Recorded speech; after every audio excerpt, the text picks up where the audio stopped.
केसरिया से मन जोगी हुआ रे, दिल झूमे देखो मतवारा हुआ रे, केसरिया से मन जोगी हुआ। हर पल मनाओ केसरी त्योहार। विमल, बोलो जुबान केसरी।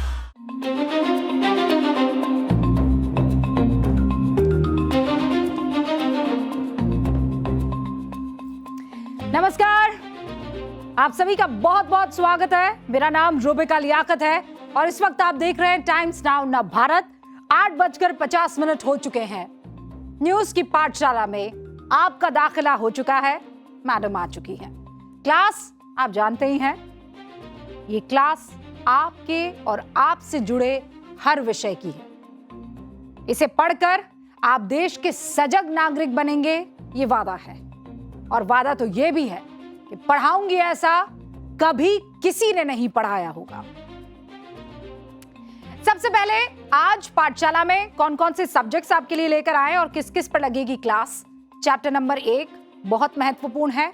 आज तमाम जेनजी को चैप्टर नंबर 1 सुनना, समझना और पढ़ना चाहिए। छात्र आंदोलन की क्लास है। जिस ऑडियो की अनदेखी हुई, आज उसका धमाका आपको सुनाना जरूरी है। झारखंड में रेट कार्ड चल रहा था। 20 से 35 लाख की डिमांड रखी गई थी और यह आज की बात नहीं है। ये इससे पहले मतलब 14th जो जेपीएससी की बात हो रही थी, जेएसएससी की बात हो रही थी, उससे पहले के किरदार आपके सामने आएंगे। फिर आएगा पार्ट नंबर 2 राजनीति शास्त्र। सुनने में जब किसी को परहेज हो, सुनने की बारी आए तो लेक्चर लगे, तो ऐसे में संविधान का लेक्चर बनता है। गोल पोस्ट बदलता रह गया विपक्ष। क्या होगा संसद सत्र के आखिरी दिन, ये हम जानेंगे। फिर आएगा पार्ट नंबर 3 टैक्स और सियासत की क्लास। हिमाचल सरकार पेट्रोल ग्राहकों से वसूलेगी विधवा और अनाथ सेस। जनता के कल्याण के नाम पर जनता का बोझ बढ़ाना कितना सही। और फिर चैप्टर नंबर 4 आखिर में हमारा वो स्पेशल सेगमेंट सोचा है कभी, जिसमें आज बारी उस मंदिर की जहां रावण के वध के बाद भगवान राम ने किया था यज्ञ। लेकिन सबसे पहले दिन भर का रिवीजन।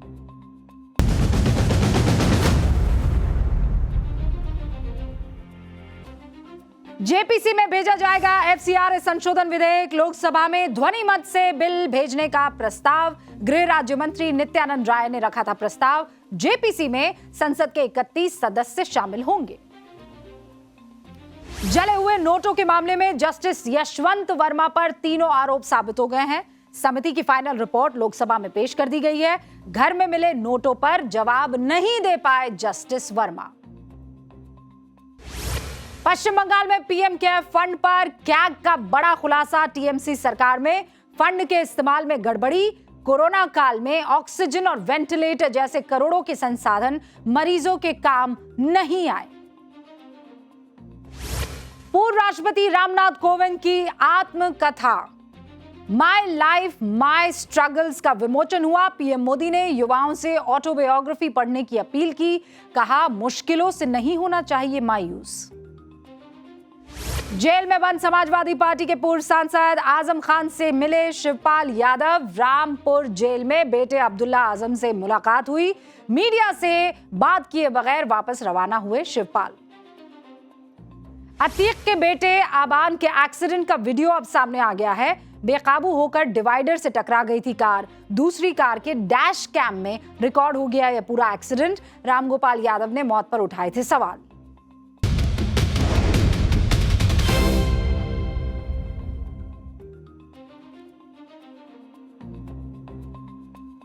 तो चलिए शुरू करते हैं दिन भर के रिवीजन के बाद पाठशाला में छात्र आंदोलन से जुड़ी ये पहली क्लास।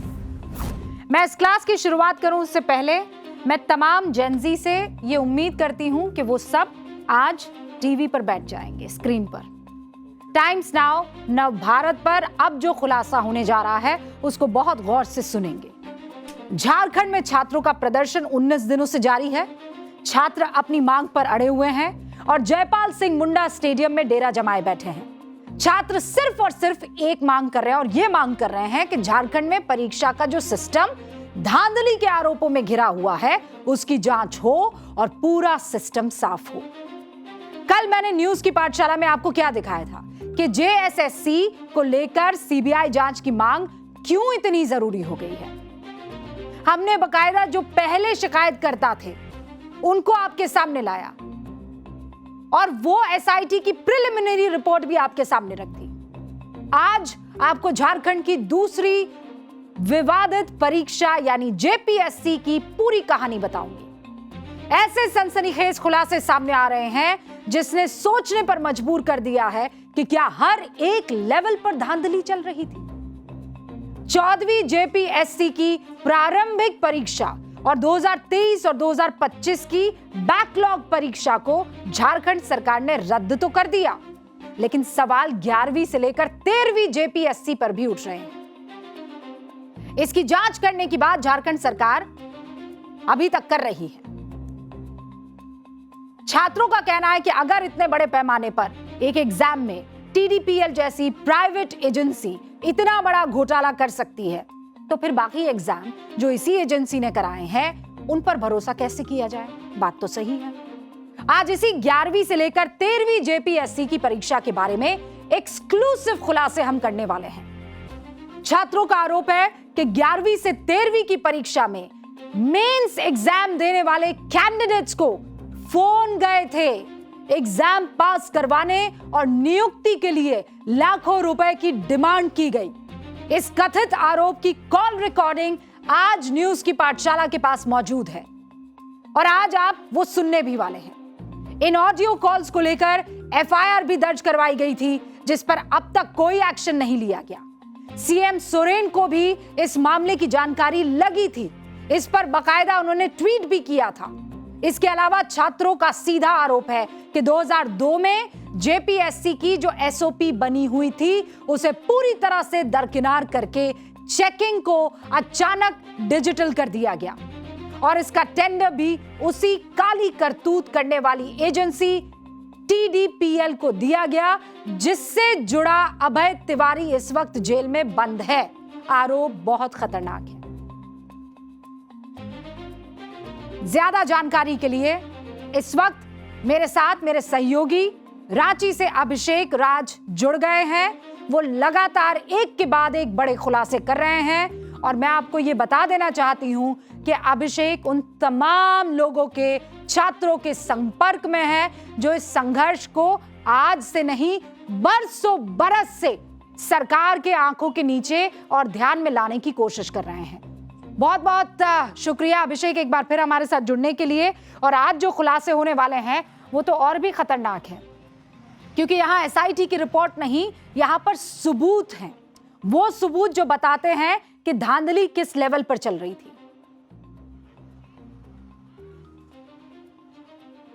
देखिए, निश्चित रूप से कई सारे ऐसे सवाल हैं, क्योंकि जो पहले दिन से जो प्रदर्शन की जो डिमांड थी, जो छात्र यहाँ पर मांग रहे थे, वो जेपीएससी और जेएसएससी में जो धांधली हुई है। क्योंकि जेएसएससी के बारे में कल हमने बताया, कल हमने दिखाया और छात्रों से इसका जो रिस्पांस मिल रहा है, क्योंकि छात्र कह रहे हैं कि आपने हमारी बात सुनी और न्यूज की पाठशाला में इसको दिखाया, इसके लिए वो हमारा स्वागत भी कर रहे हैं और शुक्रिया भी अदा कर रहे हैं। आज जो है जेपीएससी को लेकर जो है वो हम बात करेंगे। और जेपीएससी में आप सोचिए कि 14वीं की जो पीटी परीक्षा थी उसको सरकार ने माना कि उसमें घपला हुआ है, धांधली हुई है और यही कारण है कि अभय तिवारी की गिरफ्तारी की गई है। दूसरी तरफ जो 11वीं 13वीं जो परीक्षा थी, 11वीं से 13वीं जो परीक्षा थी, उसमें जो धांधली हुई है, उसमें जो घपलेबाजी हुई है और उसमें किस तरीके से अनियमितताएं बरती गई हैं, उसके बारे में जो जांच है अगर होगी तो कई सारे राज जो है वो बेपर्दा हो जाएंगे। तो ये जो 14वीं परीक्षा है इसके घपले की बात तो सरकार कह रही है हम जांच करवा रहे हैं, है ना? मुझे ये बताइए 11वीं 12वीं 13वीं ये जो परीक्षा हुई थी ये इसी एजेंसी ने करवाई थी?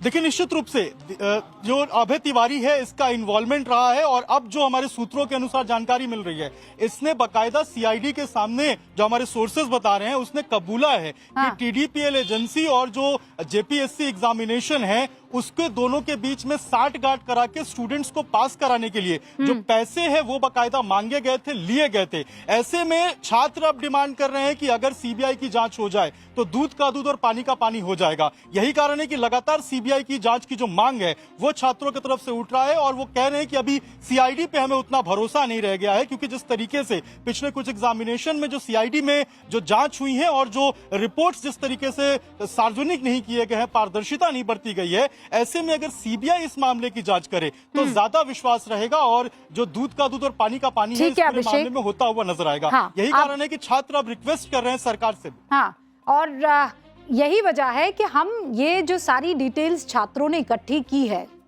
और ये जो तथाकथित ऑडियो कॉल है या ऑडियो हमारे पास आया है वो हम जरा दर्शकों के सामने रखते हैं और हम ये उम्मीद करेंगे कि हेमंत सोरेन जो हैं वो इसे बकायदा सुने न्यूज़ की पाठशाला में। हो सकता है कि इससे बहुत सारे राज और ज्यादा निकल कर सामने आए, वो बेपर्दा हों और जो छात्र डिमांड कर रहे हैं उनकी डिमांड को और गंभीरता से लिया जाए। तो चलिए शुरू करते हैं। अभिषेक, बहुत बहुत शुक्रिया हमसे बातचीत करने के लिए और बताने के लिए। देखिए अभिषेक, जिस ऑडियो का जिक्र कर रहे हैं वो जब हमने सुना तो सीधे तौर पर समझ में आया कि दाल में कुछ काला नहीं है, पूरी दाल काली है। मैंने कल भी कहा था, आज भी कह रही हूं, मामला पेचीदा है, बहुत ध्यान से सुनिएगा। एक एक तारीख, एक एक डेटा बस सुनते जाइएगा। जेपीएससी यानी झारखंड पब्लिक सर्विस कमीशन, यह झारखंड सरकार की एक संस्था है जो राज्य के बड़े प्रशासनिक और गैजेटेड पदों पर ऑफिसर्स का चयन करने के लिए परीक्षा आयोजित कराती है। ठीक, 11वीं से लेकर 13वीं कंबाइंड जेपीएससी की परीक्षा कुल 342 पदों के लिए आयोजित की गई थी। अब ये 11वीं से 13वीं क्या है भाई? तो झारखंड लोक सेवा आयोग ने साल 2021, साल 2022 और साल 2023 की सिविल सेवा परीक्षाओं को अलग अलग कराने के बजाय एक साथ मिलाकर कराने का डिसीजन लिया। इसके पीछे वजह भी दी गई, क्या कि भारी बैकलॉग है, मुकदमे हैं, कानूनी अड़चने हैं और नियमों में बदलाव के चक्कर में इन एग्जाम्स को नहीं करवा पाए थे, इसीलिए एक साथ करवा दिया जा रहा है। ठीक है, 11वीं से 13वीं जेपीएससी को भी उसी टीडीपीएल एजेंसी ने कंडक्ट कराया था जो इस वक्त जांच के घेरे में है। 17 मार्च 2024 को जेपीएससी का प्री होता है, प्री एग्जाम। 22 अप्रैल को प्री जेपीएससी का रिजल्ट आ जाता है। इसके बाद 24 अप्रैल 2024 से मेंस एग्जाम के फॉर्म भरवाए जाने लगते हैं।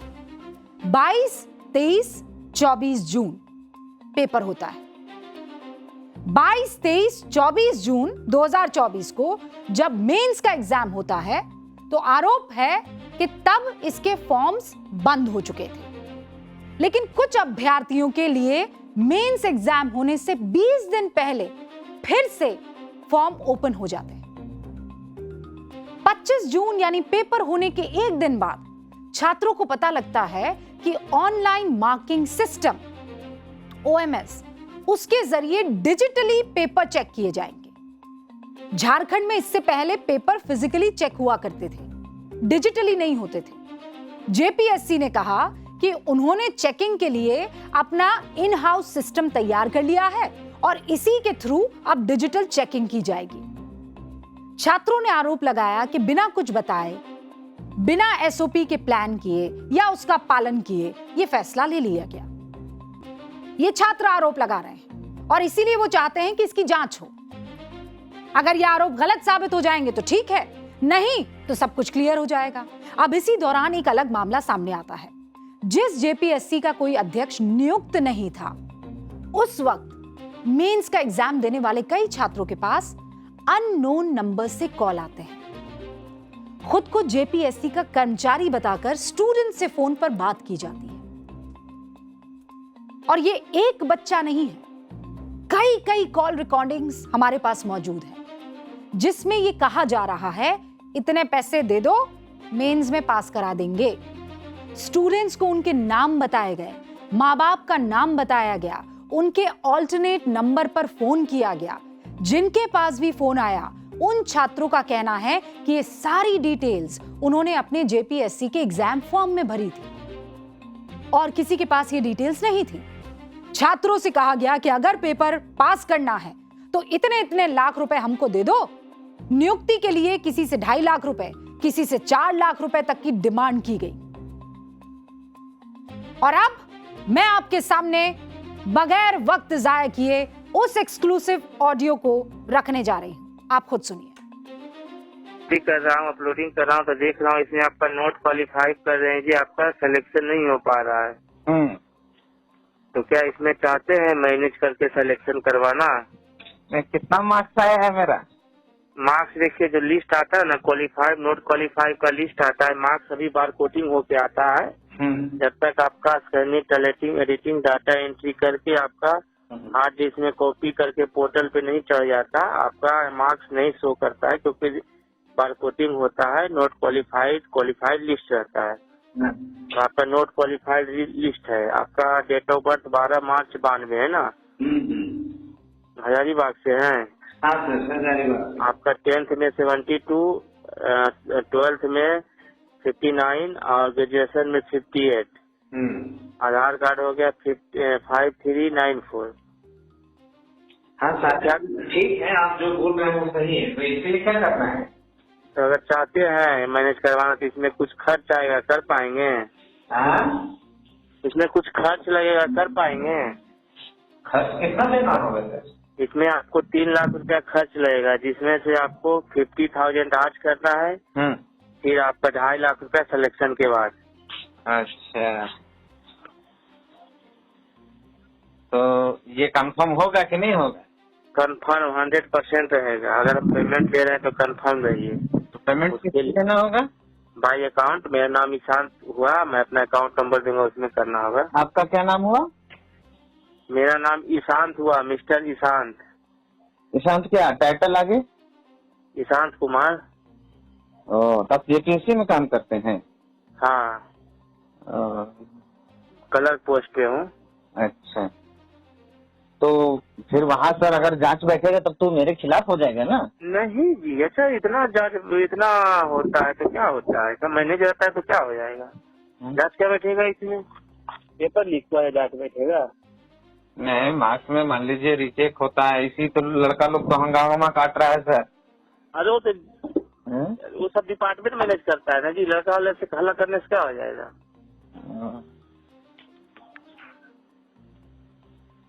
तो मार्क्स बता सकते हैं क्या मेरा? तब उसके हिसाब से हम किसी जब आपको बोले ना कि लिस्ट आया नोट क्वालिफाइड का भी, अभी एंट्री होगा, स्कैनिंग, टैलेटिंग, एडिटिंग, डाटा एंट्री हो के हाथ इसमें कॉपी करके पोर्टल पे अपलोडिंग होगा, तब ना आपका मार्क्स होगा। उसके पहले बार कोटिंग होता है ना, कोई मार्क्स देख नहीं सकता। तो रिजल्ट कब तक आएगा फिर? रिजल्ट देखिए, अभी दशहरा के बाद जो कि चेयरमैन का नियुक्ति होगा, उसके बाद रिजल्ट आ जाएगा।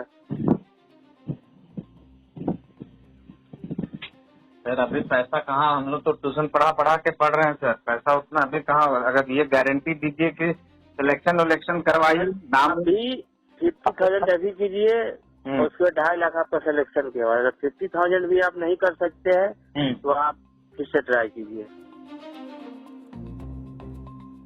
बताइए, बोली लग रही है। अच्छा, हो सकता है हम लोग जब इसे सुन रहे हो कि कोई ड्रामेबाजी कर रहा हो। ऐसे कोई जेपीएससी का कर्मचारी जो है वो बता देगा। एक बार आप ये सोच सकते हैं ना कि कोई फोन करके उठा के और कॉल लगा देगा।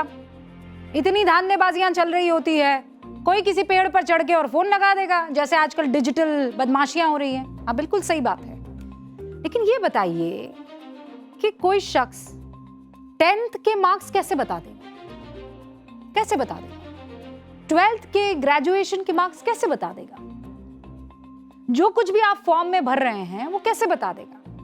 चलिए, हो सकता है हैक कर दिया हो, हैकर ने बदमाशी कर दी हो, तो फिर तो ये और गंभीर समस्या है। नंबरों और रैंक की बोली लग रही है तथाकथित तौर पर। ये तो एक ऑडियो है, हमको भी इस ऑडियो पर यकीन नहीं हुआ।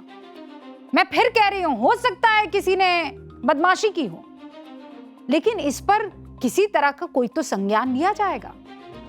इस तरह का और ऑडियो कॉल आपको सुनाऊंगी, क्योंकि कई कई बच्चों के पास इसी तरह के फोन कॉल गए हैं। एक छात्र ने पूरे मामले की जड़ तक पहुंचने के लिए कॉलर को पैसों के लिए हां भी बोल दिया और पता लगाने की कोशिश भी की कि इस धांधली के पीछे आखिर है कौन।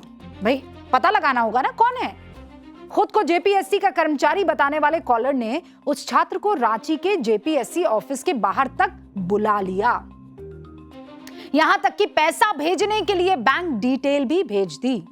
इस पूरे मामले को लेकर एफआईआर दायर करवाई गई, लेकिन एफआईआर पर कोई एक्शन नहीं हुआ।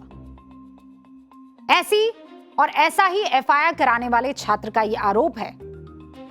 कह रहे हैं छात्र से कहा गया कि हो सकता है आपका कोई दोस्त मजाक कर रहा होगा।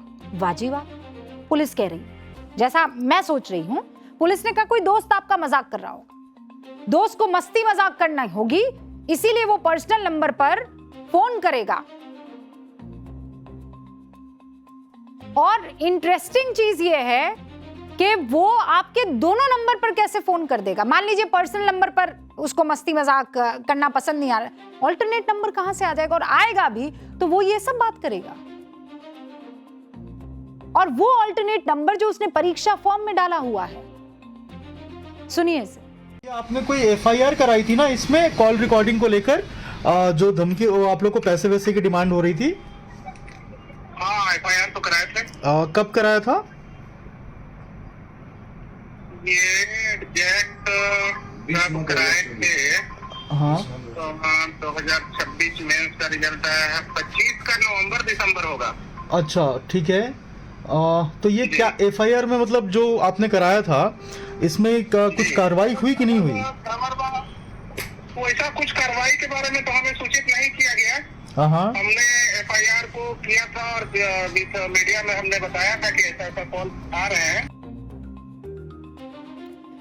जब हमने सारे कॉल्स को सुना तो एक पैटर्न हमको समझ में आया। कॉल के दौरान 1,80,000 से 5 लाख रुपए तक की डिमांड की जा रही थी। पैसे 2 बार में मांगे जा रहे थे। 50,000 तो फौरन आधे घंटे के अंदर देने के लिए कहा जा रहा था और बाकी पैसे इंटरव्यू क्लियर होने के बाद। फोन करने वाला कह रहा है कि जब इंटरव्यू होगा तो वो छात्र से मिलेगा और इंटरव्यू क्लियर होने के बाद पैसा लेगा। ऐसा नहीं है कि यह खबर उस वक्त सामने नहीं आई थी। खबरें मीडिया में आने के बाद सीएम हेमंत सोरेन ने एक्स पर लिखा इसी मसले को लेकर, इसकी जांच करके आयोग जल्द से जल्द जानकारी दे। लेकिन आरोप लगा कि ये जांच वांच सब ठंडे बस्ते में चली गई। लेकिन कॉल रिकॉर्डिंग अपने आप में कई सवाल खड़े कर रही है, क्योंकि एक नहीं है कई सारे कॉल्स हैं। सुनिए आप किस तरह से कथित तौर पर चार्ज मांगा जा रहा है इस ऑडियो कॉल में। आप उस विभाग में क्या है? मेरा पोस्ट है विंडो डाटा एंट्री ऑपरेटर का। है? विंडो डाटा एंट्री ऑपरेटर का पोस्ट है। अच्छा रिजल्ट लिस्ट एंट्री करने के लिए, क्वालिफाइड नॉट क्वालिफाइड का एंट्री के लिए। अच्छा, तो क्या करना क्या है? करना है इसमें बताया गया आपको कि अगर ये चार्ज इसमें दे पाइएगा हाँ तो सुधार हो जाएगी, अगर चार्ज नहीं दे पाइएगा हाँ। तो जैसे वैसे सबमिट कर दिया जाएगा। क्या चार्ज है? चार्ज इसमें 280 लग रहा है। 280? जी। अच्छा, तो आपसे कहाँ मिलेंगे पाठक सर? आप हमसे कहीं नहीं मिल सकते हैं। हाँ, फिर जी। तो पैसा देना होगा तो कैसे देंगे आपको? ऑनलाइन बाई अकाउंट जमा करना होगा। तो इसका क्या गारंटी है क्या कि मतलब पैसा हमारा कहीं गलत जगह तो नहीं जा रहा है? गलत जगह नहीं जा रहा है, क्योंकि आपसे हमारी बात हो रही है। आपको ये बात पता है कि आप हमसे बात करके पेमेंट कर रहे हैं। नहीं, बात तो सब करता है, लेकिन कैसे पता लगेगा? बहुत तो आजकल आप तो जान रहे हैं। बिल्कुल आपका कहना बिल्कुल सही है। हाँ। आप हमें न जान रहे हैं न पहचान रहे हैं, फिर भी आपका डिटेल्स मैंने बता दिया। हाँ। तो ये कोई पेपर में या न्यूज में तो आपका डिटेल्स नहीं है ना? नहीं पेपर मुझे कैसे पता चला कि आपका बेटा मेंस का एग्जाम दिया है? हाँ। ना वो तो ठीक है, वो तो कहीं से आदमी निकलवा लेता है। वो ठीक है तो ये भी ठीक है। हाँ। आपको एक बात पता होना चाहिए कि कॉल करने का अलाउड नहीं होता है। हाँ कोई भी कर्मचारी अगर रिस्क उठाएगा तो पैसे लेगा तभी वर्क करेगा। हाँ हाँ। अगर आप पैसे नहीं दीजिएगा तो आप नहीं दीजिए, आपके ऊपर कोई नहीं, पैसे नहीं। थोड़ी है कि आपको करवाना ही है। नहीं नहीं, ऐसे हम फेरा फंसे हुए हैं पाठक सर। कोई फेरा फारा यहाँ नहीं है। नहीं यहाँ जो भी बात होती है क्लियरिटी के साथ होती है, नहीं कहीं तो- कोई ये नहीं। नहीं तो हम आपको जो है एक चेक दे देंगे। आप अपना चेक अपने पास रखिए, हाँ हम आपको प्रेशर नहीं दे रहे हैं कि आप अपने बच्चे का काम करवाइए। तो कितना मार्क्स मेरा कम हो रहा है ये क्वालिफाई के लिए? मार्क्स जो है क्वालिफाई के लिए, एक मिनट देख लेता हूँ आपका। BC2 कैटेगरी में है ना? हाँ। इसमें 580 चाहिए, जिसमें आपका आया हुआ है सिर्फ है जो कि 515।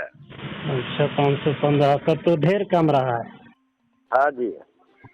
अच्छा ये तो फाइनल मेरिट तक का ले रहे हैं पैसा? ज्वाइनिंग तक का। मैं फिर कह रही हूँ, कॉल करने वाला कथित तौर पर जेपीएससी का अपने आप को कर्मचारी बता रहा है। फ्रॉड होगा, हो सकता है, लेकिन कोई जांच हुई क्या? हम ये जानना चाह रहे हैं। और जांच हुई तो क्या सामने आया? ये फ्रॉड कौन था? ये क्यों बच्चों से पैसे मांग रहा था? हमारे साथ देखिए, सिर्फ ऑडियो कॉल आया और हमने आपको बता दिया, ऐसा नहीं है। हम लगातार छात्रों के संपर्क में हैं। हमारे साथ इस वक्त रविशंकर जुड़ रहे हैं। अब आप पूछेंगे रविशंकर कौन? रविशंकर ने भी 2024 में जेपीएससी मेंस की परीक्षा दी थी। उनके पास भी नंबर और रैंक के बदले पैसों की मांग को लेकर फोन कॉल आया था। बहुत बहुत शुक्रिया रविशंकर, देश के सामने आने के लिए। इसके लिए भी बाकायदा मुझे पूरा यकीन है आपने सोचा होगा ये करना है, कैसे करना है, मीडिया के सामने आना है। आपको सबसे पहले जरा क्लैरिटी के साथ बता दीजिए कब फोन आया और कॉल करने वाले ने खुद का परिचय क्या दिया? Thank you ma'am. Times now Navbharat जैसे बड़े प्लेटफॉर्म में हम लोग के छात्रों की आवाज़ रखने के लिए मुझे भी कॉल आया था, जो जेपीएससी के द्वारा कॉल किया जा रहा था। मुझे भी कॉल आया था 2 अक्टूबर गांधी जयंती के दिन में। तो उस टाइम मैं घर में ही था, तो उन्होंने बताया कि आपका जो है कुछ नंबर मेरिट बन रहा है, तो कुछ नंबर आपका कम है। तो मैं इंस्टेंटली तो सोच नहीं पाया। उसके बाद उन्होंने पैसा का डिमांड करने के लिए बहुत फोर्स किया, बहुत पैसा का डिमांड किया और बहुत फोर्स किया मुझे। मैं तो मेहनती छात्र हूँ, मैं तो पैसा नहीं दे पाता, तो मैंने पैसा देने से मना कर दिया। तो उन्होंने बोला ठीक है, तुम देख लेना, तुम्हारा रिजल्ट में नाम नहीं होगा। और उन्होंने कहा था तुम थोड़ा सा रिजल्ट कट ऑफ से थोड़ा सा नीचे हो। और एकदम एग्जैक्टली मैम मैं वहीं पे जाके रुका, कट ऑफ से मैं 20 नंबर ही बस नीचे रहा। और आप देखिएगा कि हम लोगों का सारा डेटा उन लोगों के पास कैसे आया। और अभी हम लोग अभी देख रहे हैं कि TDPL जैसे एजेंसी जो है सारा काम लिया हुआ है। वो बायोमेट्रिक से लेकर के रिजल्ट प्रिपरेशन, OSM जो हमारे SOP में है नहीं, फिर भी वो OSM को लागू कर दिया ज़बरदस्ती। आप देखिएगा 2002 का जो OSM हमारा रूल्स एंड प्रोसीजर है, उसमें कहीं भी डिजिटल प्रोसेस का जिक्र नहीं है। और उसमें बाकायदा हर चीज़ का रिस्पॉन्सिबिलिटी और अकाउंटेबिलिटी सेट है। बट इन्होंने बिना किसी अमेंडमेंट के, और मैं बताना चाहूँगा मैम कि रूल्स एंड प्रोसीजर को अमेंड करने का बस उसको जो पावर है वो बस मुख्यमंत्री के पास है, क्योंकि कार्मिक विभाग माननीय मुख्यमंत्री हेमंत सोरेन के ही पास है। तो बिना उसके अमेंडमेंट के उन्होंने ऑनलाइन मार्किंग सिस्टम लाया, जिसके वजह से क्या हुआ कि हमारा सारा डेटा एक ही कंपनी के पास चला गया, एक ही एजेंसी के पास चला गया। आई थिंक अभी जो जैसे न्यूज़ आ रहे हैं, आई थिंक वो भी ब्लैक लिस्टेड ही जो DDPL है वही ये नहीं, पर रविशंकर ये मुझे एक चीज ये कौन सा साल था जब आपको फोन आया? जी ये 2024 2 अक्टूबर 2024 में है मैम। हमारा जेपीएससी 3 फेज में होता है, PT मेंस और इंटरव्यू। हाँ। मेंस का एग्जाम खत्म 3 दिन चला था, 22, 23 और 24 जून 2024 को। रविशंकर, और उसके बाद जब मैडम रविशंकर कई बार ऐसा होता है, हमें आजकल तो बड़े फ्रॉड कॉल्स आते हैं, आपको भी पता है। वो टेली मार्केटिंग अलग चल रहा होता है, लोन देने वाला अलग चल रहा होता है, मेडिकल वाला अलग चल रहा होता है ना? तो आपको कैसे पता कि ये कॉल जो है वो जेपीएससी से जुड़े किसी आदमी का ही है? किसी फ्रॉडिये ने कॉल कर दिया होगा? नो मैम, ये पहले तो मैं बताना चाहूँगा सभी को कि इन्होंने सारा हमारा एकेडमिक डिटेल्स इनके पास था। हाँ। इनके पास हमारा 10 का नंबर, 12 का नंबर, हमारा ग्रेजुएशन का नंबर, और इनफैक्ट इन्होंने जो कटअप बताया वो भी कहीं आसपास ही था। कटअप 579 था और ये हर जगह 580s और 90s में कटअप बता रहे हैं। तो इन्हें कैसे पता, अगर कोई फेक कॉल करता मैम तो उनको कटअप के आसपास उन्हें कैसे पता रहता? और ये जो पुलिस की तरफ से रविशंकर कहा जा रहा था कि कोई दोस्त होगा, भाई आपका कोई दोस्त हो सकता है जो आपके साथ बदमाशी कर ले। कई होते हैं ना प्रैंक करने के लिए कॉल कर देते हैं। उसका भी मैं जवाब बहुत इंटरेस्टिंगली, हाँ जी मैं उसका बहुत इंटरेस्टिंग फैक्ट बताता हूँ मैं। पुलिस ने कहा कि कोई दोस्त होगा, तो एक लड़के ने जो निशा थाना में FIR करवा रखा है, जिस पे अभी कोई स्टेटस रिपोर्ट पुलिस नहीं दे रही है, जबकि माननीय मुख्यमंत्री ने उस पे संज्ञान लिया था। हाँ? उन्होंने अपनी माँ का नंबर दिया था, और इंटरेस्टिंग चीज़ ये है कि उसके माँ के नंबर में कॉल आ गया। तो अगर कोई दोस्त होता तो वो उसकी माँ के नंबर में कॉल करके उससे मजाक नहीं करता, उसे खुद के नंबर में करता। तो ये अभी जो भी ये घटना, जितना भी घटना अभी जुड़ रहा है, सारे के सारे एक ही चीज़ पे बयां कर रहा है। और अभी जो आप CID का देख रहे होंगे रिपोर्ट, तो सारे घटना में यही प्रतीत हो रहा है कि ये कॉल सारे मेरिटोरियस लड़के को आया था। आप जिस भी लड़के का नंबर जितने भी कॉल रिकॉर्डिंग आपके पास आएगा, सारे का मार्कशीट आप मंगा लीजिए। हाँ। सारे कोई 20 नंबर और 30 नंबर से ही छूटे हुए हैं, और सारे का एक जो सब्जेक्ट है मैम, उसमें ड्रास्टिकली नंबर कम कर दिया गया है। और ये डिजिटली टेम्परिंग इतना बड़ा हुआ है, जो झारखंड में मुझे लगता है कि पूरा इंडिया में ये इतिहास बन जाएगा कि इतना बड़ा डिजिटल टेम्परिंग हुआ है बिना SOP के। पहले तो इन्होंने इलीगली मेंस का कॉपी जांचा विदाउट एनी रिस्पॉन्सिबिलिटी। उसने जब हम रिस्पॉन्सिबिलिटी ही नहीं सेट की है किसी रूल्स एंड प्रोसीजर पे। और सबसे बड़ा मैम है कि हमें पूछना चाहिए कि ये रूल्स एंड प्रोसीजर को चेंज करने का पावर JPSC को है नहीं, तो फिर इन्होंने चेंज कैसे किया? और उसी के चलते उन्होंने डिजिटल फॉर्मेट में गया।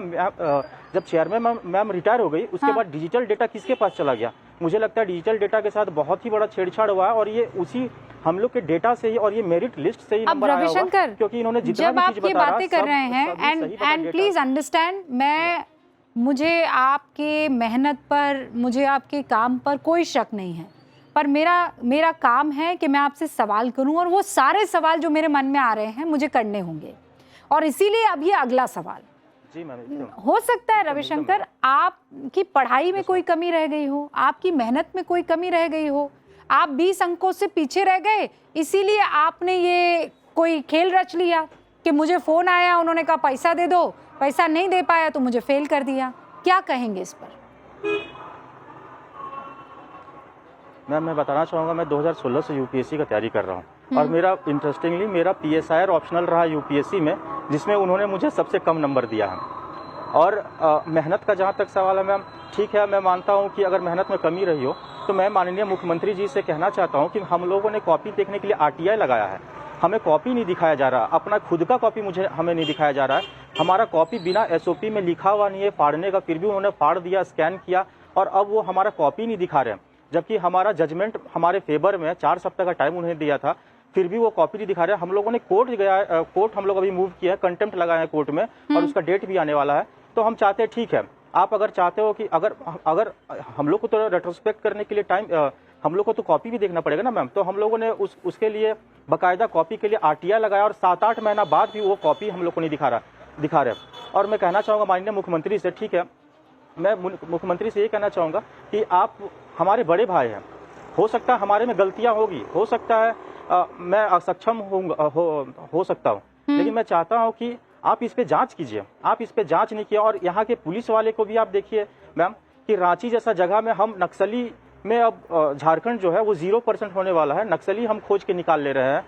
बुद्ध पहाड़ में जाकर के हम अभी ऑपरेशन चला के नक्सली सफाया कर रहे हैं, लेकिन रांची के बीच में मेंस का पेपर लिखवाया जा रहा था। अब हर JPSC का सारा exam OMR sheet strong room से निकल के चल जा रहा था, आप उसको नहीं पकड़ पा रहे हो। आप हेमंत सोरेन माननीय मुख्यमंत्री का ट्वीट था कि इस पे कड़ी से कड़ी कार्रवाई की जाए, बट उन्होंने, यहाँ के पुलिस भी नहीं सुने, यहाँ के पुलिस भी उस पर कार्रवाई नहीं की। मैं चाहता हूँ कि माननीय हेमंत सोरेन माननीय मुख्यमंत्री से कि आप इस पे कार्रवाई कीजिए, हाँ। और इसको पता करके निकालिए ये डेटा। यही तो बात है कि हम लगातार तह तक जाने की कोशिश कर रहे हैं कि भैया हुआ क्या। और 14वीं JPSC पर तो आप लोगों ने संज्ञान ले लिया, 11वीं 12वीं 13वीं, इस पर किसी तरह की कोई बात क्यों नहीं हो रही है? क्योंकि अगर जिस कंपनी को ठेका आपने 11 से 13 तक 14वां का दिया और 11 से 13 भी उसके पास था, तो क्या गारंटी है कि उसने सब कुछ ठीक ठाक किया होगा? अब एक आखिरी सवाल, ये जितने भी जेपीएससी का कॉल लगाने वाले लोग थे, ये इतने कॉन्फिडेंट कैसे थे रविशंकर कि ये बताने में चूक नहीं कर रहे थे? मतलब किसी को अगर खेल करना है, रिश्वत लेनी है, पैसे का काम करना है, ये 2 नंबर वाला काम जिसे कहते हैं, तो ये फोन पर इतना धड़ल्ले से कैसे कर देगा? कहीं मिलने बुलाएगा, काम की बात करनी है, फिर आपसे मिलेगा, है ना? ये ऐसे कैसे कि फोन पर खुले में बोल रहा है कि नहीं चेक वेक नहीं चाहिए, रखो अपने पास, हमको तो इतना चाहिए, ऐसे चाहिए। मैम, इसका सबसे बड़ा कारण मैं ये बता रहा हूँ कि इन्होंने एसओपी का पालन नहीं किया। इन्होंने डिजिटली हर कुछ डिजिटली किया है। इन्होंने कॉपी का पहले डेटा हम लोगों से लिया, हम लोग का बायोमेट्रिक डेटा लिया। हाँ। उन्होंने सारा मेरिट को देखा होगा और उसके बाद उन्होंने कॉल करना चालू करा होगा। मैं बता रहा हूँ मैम, मेरे साथ जितने भी लड़के को फोन आया है, सारे को 20 नंबर 15 नंबर से छटे हुए लड़के हैं और सारे का 1 सब्जेक्ट 2 सब्जेक्ट में बहुत ही ज्यादा कम कर दिया गया। अगर वो फेक कॉल होते मैम तो आप देखिए बकायदा उन्होंने अकाउंट नंबर जारी किया और पुलिस के एफआईआर में अकाउंट नंबर दिया हुआ और वो अकाउंट नंबर रांची का है, फिर भी पुलिस उस पर कार्रवाई नहीं की है। फिर आप देखिए कि वो जेपीएससी के पास बुला रहे हैं। अगर फेक कॉल होते तो वो जब ब्लैंक चेक का बात कर रहे हैं, जब वो चेक में बोल रहे हैं कि मैं पैसा दूंगा, तो फेक कॉल वाले तो पैसा कहीं भी आकर के ले लेंगे वो। और जितने कट ऑफ बता रहे हैं, अगर वो फेक कॉल होते तो 950 में वो 580 590 कट ऑफ कैसे बताते हैं? अगर वो फेक कॉल होते तो वो देखिए कट ऑफ के आसपास नंबर बता रहे हैं। और वो अगर फेक कॉल होते तो उनके पास सारा डेटा कैसे आया? आधार नंबर आ गया उनके पास हमारा 10 12 एक आखिरी सवाल नंबर। मैं फिर आपसे कह रही हूँ, मतलब ये तो वही शख्स कर सकता है या वही लोग कर सकते हैं जिनको कोई बहुत मजबूत संरक्षण मिले कि किसी से डरना नहीं, हम है ना, हम संभाल लेंगे। वरना किसी की इतनी हिम्मत कि वो फोन पर ऐसे पैसे मांग ले, रिश्वत मांग ले और उससे खौफ ही नहीं है कि कोई रिकॉर्ड करेगा, कि पुलिस में भेज देगा। मतलब कोई बहुत रसूख वाला होगा जिसने कहा होगा करो करो, मैं हूं ना। जी मैम, ये बिना संरक्षण के और बिना बड़े लेवल के धांधली की ये सब पॉसिबल नहीं है। आप देखिएगा मैम 11 to 13 में एक पायलट प्रोजेक्ट चलाया, उसने सीढ़ी चढ़ा धीरे धीरे। आप देखिएगा एसीएफ, एफआरओ, उसके बाद हमारे झारखंड के जो साइंटिस्ट अभी अभय तिवारी जो है, जो अभी 7 एग्जाम में पास कर लिया और 7 का डिग्री अलग अलग है। उन्होंने देखिए वो जिस एग्जाम में पास किया है, देखिए उनका सीक्वेंस बहुत अच्छा है। पहले 11 to 13 था जिसमें वो पास नहीं किया, बट वो उसका मार्केटिंग मैनेजर था। उसके बाद अभी आज वो कबूला है कि हाँ मैंने पीटी में, मेंस में और अलग अलग पैसा लिया है। उसके बाद आप देखिएगा वो सीढ़ी चढ़ रहे थे और वो जब 11 to 13 में सक्सेस हो गए तो वो लिफ्ट पकड़ लिया और वो लिफ्ट के एकदम एक्सीलेटर पकड़ के ऊपर चले गए। आप देखिएगा एफआरओ, एसीएफ में वो होटल बाकायदा बुक करके वहाँ पर स्ट्रांग रूम से ओएमआर निकाल के उसमें फिल कर रहे थे। उसका मेंस का जो स्क्रिप्ट है वो लिख रहे थे। तो अब मैम ये सब तभी संभव है जब प्रशासन लूज होगा और किसी न किसी बड़े आदमी का संरक्षण होगा। तो मैं माननीय मुख्यमंत्री जी से यही कहना चाहता हूँ कि इतना बड़ा धांधली जो झारखंड में हो रहा है, और जो मुझे लगता है कि ये झारखंड में नहीं पूरा विश्व में ये एक अजीब टाइप का धांधली हो रहा है, जो आप सोच नहीं सकते कि आप खाली पेपर छोड़ दो और वो जाकर के किसी होटल में जाकर रंगा रहा है। तो ये कितना हम लोग के शर्म की बात है, हमारी झारखंडी होने के शर्म की बात हो जाएगी ये चीज। तो मैं चाहूंगा उस पर बहुत उच्च स्तरीय सीबीआई से इसका जांच कराए और 11 to 13 में अगर आपको सफाई करना है तो पहले आप ग्रास रूट लेवल पे आइए, आप 11 to 13 में आइए, उसके बाद आप धीरे धीरे आप बढ़िए, क्योंकि 11 to 13 के बाद ही जेपीएससी में जो है धीरे धीरे और यही वजह है रविशंकर कि हमने आज आपसे बात करने का मन बनाया और हम चाहते थे कि ये मान लीजिए अगर धांधली और गड़बड़ी पीछे से चली आ रही है तो वहां से ये स्वच्छता और सफाई अभियान शुरू हो जाना चाहिए, खासकर जांच के लेवल पर तो हो ही जाना चाहिए। रविशंकर, बहुत बहुत शुक्रिया न्यूज़ की पाठशाला में जुड़ने के लिए और देश की जनता को ये बताने के लिए। और मुझे लगता है ये केवल झारखंड की बात नहीं है, ऐसे बहुत से राज्य, ऐसे बहुत से शहर हैं जहां पर इस तरीके की कॉल्स जा रहे होंगे, बच्चों से पैसे वसूले जा रहे होंगे, उनको गारंटी दी जा रही होगी कि भैया इतना पैसा दो और तुम्हारा काम हम कर देंगे। ये सब कुछ देश के सामने आना चाहिए। सिस्टम को अगर कोई लोग खोखला कर रहे हैं तो वो किसी भी राज्य में हो, उनको बेनकाब करना चाहिए और हम ये कोशिश आगे भी जारी रखेंगे। केवल झारखंड की बात नहीं है, ये जहां कहीं भी हो रहा है। जेपीएससी के लिए साल 2000 में बनी एसओपी को दरकिनार करते हुए क्लियरली अब दिख रहा है, बिना किसी नोटिफिकेशन के डिजिटली पेपर चेक किए गए। ये मामला हाई कोर्ट तक गया। वहां कोर्ट में जेपीएससी की तत्कालीन डिप्टी एग्जामिनेशन कंट्रोलर जिनका नाम श्वेता कुमारी गुप्ता है। उन्होंने जानते हैं क्या दलील दी? उन्होंने कहा हम कॉन्स्टिट्यूशनल बॉडी हैं, हम एसओपी बदल सकते हैं। आज यही श्वेता गुप्ता 14वीं जेपीएससी में धांधली के मामले में जेल में बंद हैं। इसके बाद छात्र ने मेंस परीक्षा की फिजिकल कॉपी देखने की मांग की। अभी आप रविशंकर को सुन रहे थे, जिस पर हाई कोर्ट ने आदेश दिया कि 4 हफ्ते के अंदर अंदर कॉपी दिखाई जाए, लेकिन 2 महीने तक कॉपी नहीं दिखाई गई। 8वां महीना चल रहा है। अब छात्रों ने कंटेम्प्ट ऑफ कोर्ट का मामला दाखिल किया है और सुनवाई का इंतजार कर रहे हैं। यानी एक बात बिल्कुल क्लियर है, हुक्म नौकरी के नाम पर करोड़ों की उगाही का मकड़ जाल बना हुआ था और वो बहुत सिस्टमैटिक तरीके से काम भी कर रहा था। जेपीएससी और टीडीपीएल का गठजोड़ क्यों हुआ, कैसे हुआ, अभी ये भी सवालों के घेरे में है, क्योंकि जिस तरह के संगीन आरोप छात्र लगा रहे हैं उन्हें नजरअंदाज तो नहीं किया जा सकता। अब तो आरोपी अभय तिवारी का कथित कबूलनामा भी सामने आ गया है। वही अभय तिवारी जिसके बारे में अभी रविशंकर बता रहे थे, जो पूरे खेल का मास्टरमाइंड है। ये बिल्कुल बगल में जो दिख रहा है, टीडीपीएल का मार्केटिंग मैनेजर, झारखंड में बीएसओ के पद पर तैनात है।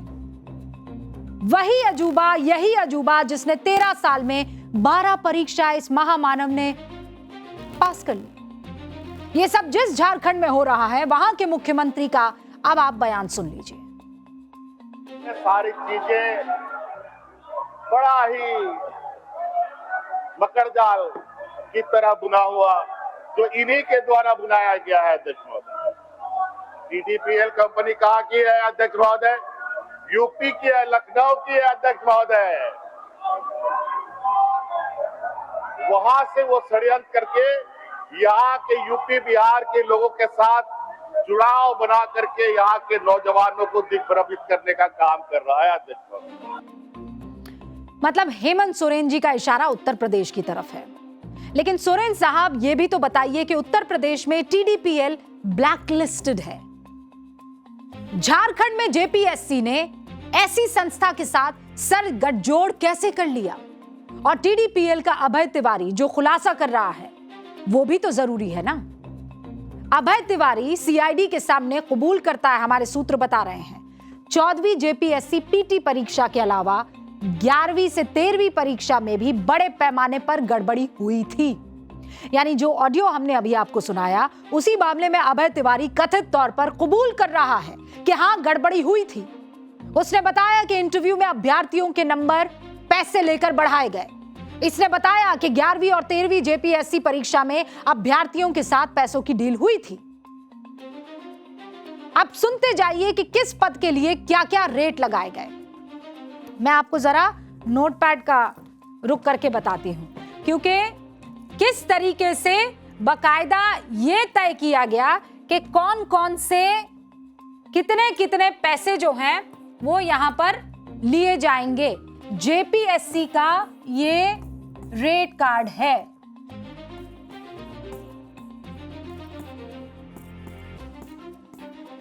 ठीक है, अब रेट कार्ड क्या है? आप अभय तिवारी की अगर माने तो वो ये कह रहा है 20 अगर कैंडिडेट्स हैं तो 5 करोड़ 80 लाख रुपए उनसे लिए गए। ठीक है, ये अभय तिवारी कबूल कर रहे हैं। अगर आपको एफआरओ का पद चाहिए, यानी फॉरेस्ट रेंज ऑफिसर का पद चाहिए, तो आपको देने होंगे 20 से 25 लाख रुपए। क्लियर? अगर आपको एसीएफ यानी कि अगर आपको एसीएफ का पद यानी असिस्टेंट कंजर्वेटर ऑफ फॉरेस्ट का पद चाहिए, तो उसके लिए आपको 30 से 35 लाख रुपए देने होंगे।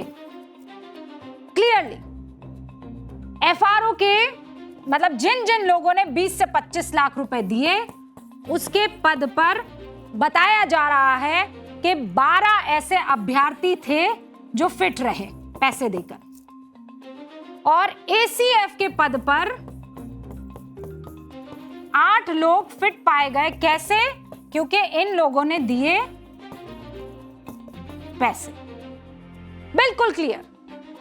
20 कैंडिडेट में से 19 पास हो गए, एक फेल हो गया। कितने?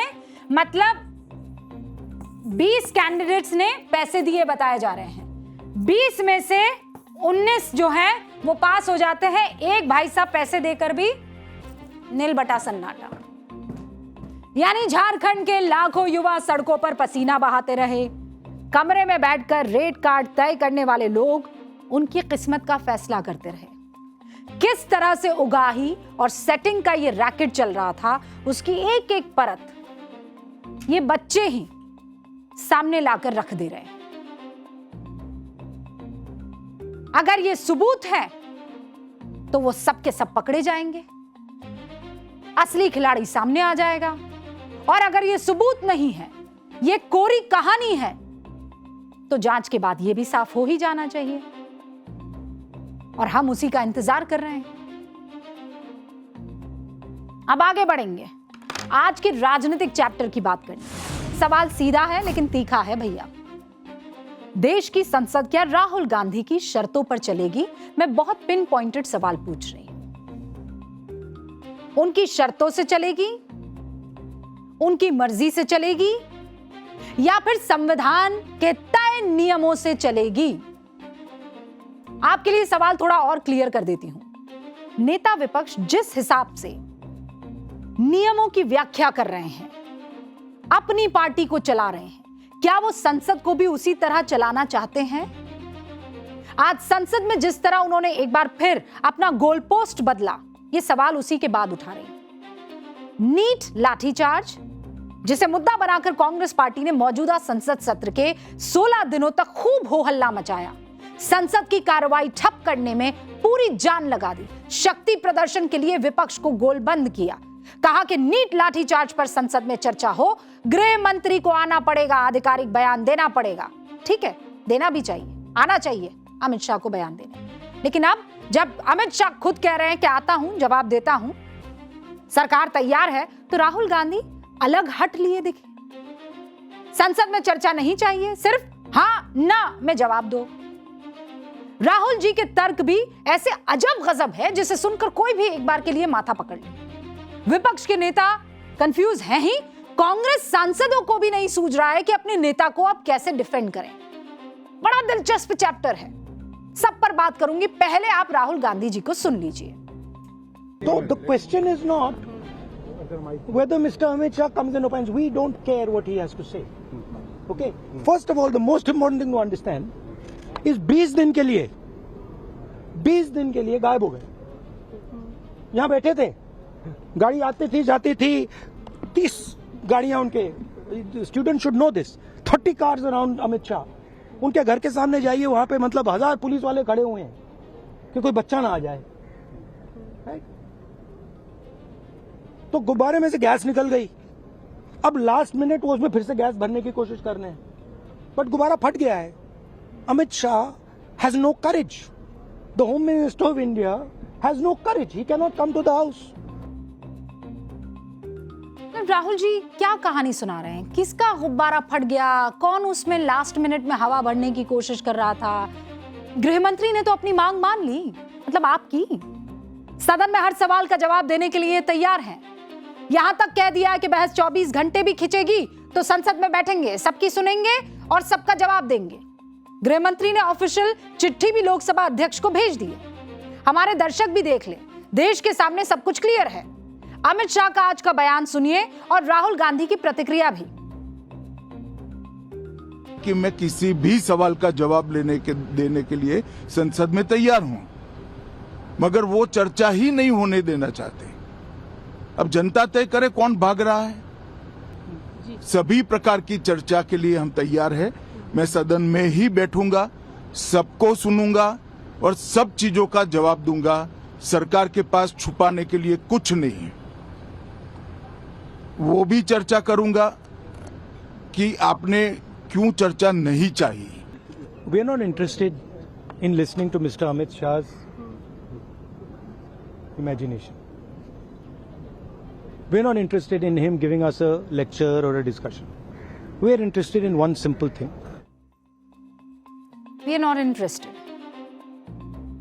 अरे हुकम, सरकार जब विस्तार से एक एक पॉइंट पर जवाब देने के लिए तैयार है तो घेरिए ना उनको सदन में, पूछिए ना तगड़े सवाल, कहिए ना अब आया ऊंट पहाड़ के नीचे। राहुल गांधी तो जिद पकड़ कर बैठे हैं, कह रहे हैं नहीं सुनूंगा लेक्चर। झारखंड लोक सेवा आयोग के क्वेश्चन पेपर वाले फॉर्मेट जैसी जिद है ये कि सिर्फ हाँ ना में जवाब चाहिए। शाह के बयान ने उम्मीद जगाई थी, लगा अब संसद में छात्रों के मुद्दे पर जोरदार बहस देखने को मिलेगी। जवाब देना होगा सरकार को कि बच्चों पर लाठियां कैसे चला दी, किसने आदेश दिया, हम भी सुनना चाहते हैं। सरकार भी अपना स्टैंड साफ करेगी और दिल्ली प्रदर्शन के सारे सवालों पर जवाब दिए जाएंगे। लेकिन अब तो ऐसा लग रहा है खुद राहुल और पूरा विपक्ष ये चाहता है कि इस गंभीर मुद्दे पर भ्रम बना रहे, भ्रम की राजनीति चलती रहे। संसद में चर्चा से भागने का और क्या ही मतलब निकाला जाए बताइए। इस चर्चा पर तो पूरे देश की नजर टिकी हुई थी, लेकिन ये जानते समझते हुए कि संसद सत्र के अब सिर्फ एक दिन बाकी रह जाते हैं, इस तरीके का बयान दे देना कि we are not interested in the lecture. अरे भाई, जब तक आप सामने वाले से कड़े सवाल नहीं करेंगे और कड़े सवाल करेंगे और जवाब नहीं आएगा तो फायदा क्या हुआ? एक छोटा सा प्रश्न, फायदा क्या हुआ? अब आपका पसंदीदा सेगमेंट सोचा है कभी? आपको पता है हमारे देश में 3 सूर्य मंदिर हैं। पहला तो ओडिशा के कोणार्क में, दूसरा कश्मीर का मार्तंड मंदिर और तीसरा गुजरात का मोढेरा मंदिर। आज हम आपको मोढेरा के सूर्य मंदिर के बारे में बताने जा रहे हैं, जो मेहसाणा जिले में पुष्पावती नदी के किनारे है।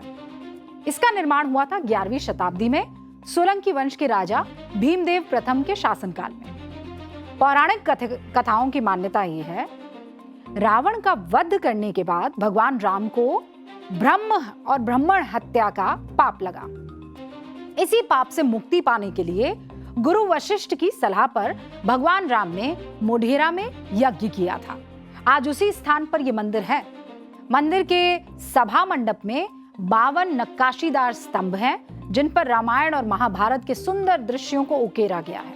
मंदिर के सामने एक कुंड है जिसे राम कुंड कहा जाता है।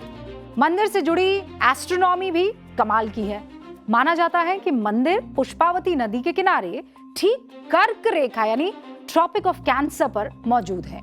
उस जमाने में मंदिर को इस तरह डिजाइन किया गया कि 21 मार्च और 23 सितंबर को जब दिन और रात बराबर होते हैं, तब सूर्योदय की पहली किरण सीधे गर्भगृह में जाती है। मंदिर को महसूस करें तो लगता है इसे बनाने वाला एक अद्भुत कलाकार ही नहीं, बल्कि आस्था और खगोल का शानदार बुनकर भी था। घंटी बज गई है, यानी न्यूज की पाठशाला में अब आपसे विदा लेनी होगी, इस वादे के साथ कि कल फिर हाजिर हो जाऊंगी 8:50 पर। कहाँ? न्यूज की पाठशाला।